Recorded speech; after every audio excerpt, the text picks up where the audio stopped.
Me and my parents' expectations is that we are gonna have an eye-opening experience that exposes us to things that we're used to seeing every day, and that we will do a good job, hopefully, translating properly.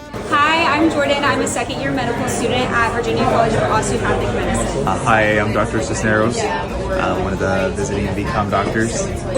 Okay, me llamo Andrew. Why did you want to go into medicine? It's a deep question. So when I was about 12 years old, my grandfather died of cancer. And not being able to do anything about it, I think really impacted me. I played baseball growing up.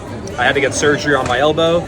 I got it done by the New York Yankees baseball surgeon, and he was very nice to me as well. So along the way, I think that also inspired me to want to help people and kind of be like him. So why did you decide to go to Vcom for med school? I'm from the area, and I really valued their osteopathic views, treating the whole patient, and just getting good opportunity to learn from great physicians. Well, I applied to several, but I did like Vcom because they do a lot of international work, which I was interested in, and working with underserved communities and primary care, and helping more in the areas that needed a little more help. Getting outside of our country, seeing the global need is so important, and being able to help others, and just learn a lot from other physicians outside of our country. Yo vine cuando traje el niño, 7:30. Y luego fui, me dieron el ticket, fui y los recogí, pero yo no me desespero porque cuando yo salgo a resolver, si voy a resolver no me importa pasar el día en las calles.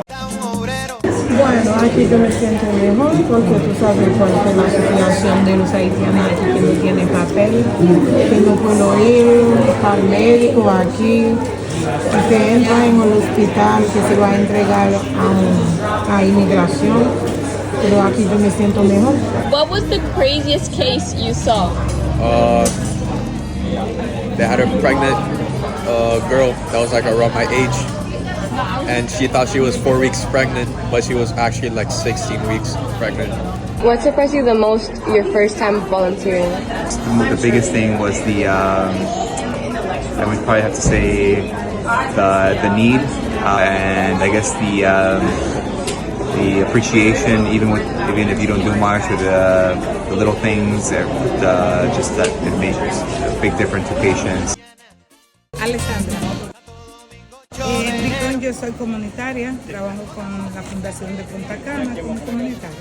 Me gusta trabajar todos, porque me gusta ayudar, servir y me evalúo a la comunidad. Were you born in Mexico? I was born in Mexico. Did being from a foreign country motivate you to do international volunteer work? I definitely did, yes. So it was my first time out of the States working on international medical mission. When did you start volunteering? For the medical side, I probably medical volunteering around 2011. Where did you first volunteer internationally?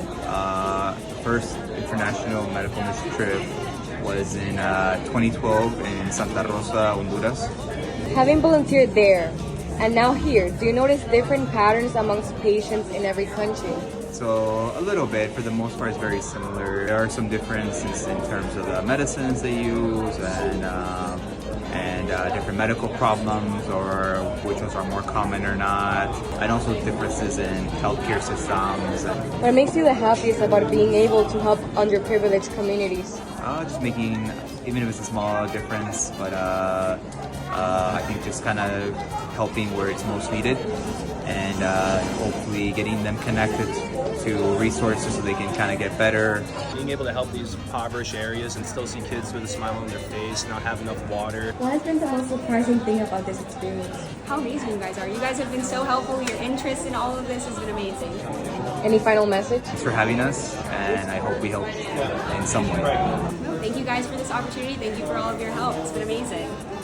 For my partner and I, it was really shocking to see the amount of undocumented migrants who hadn't been able to go to see a doctor in years in fear of being sent back home, and their kids who maybe hadn't seen a doctor in their whole lives, who were scared of the Vcom staff and who you kind of try to make feel better. It was disheartening, but in the end, really filled you with hope with how people could connect. Even if the Vcom staff couldn't speak to them directly, they were still trying to connect with them.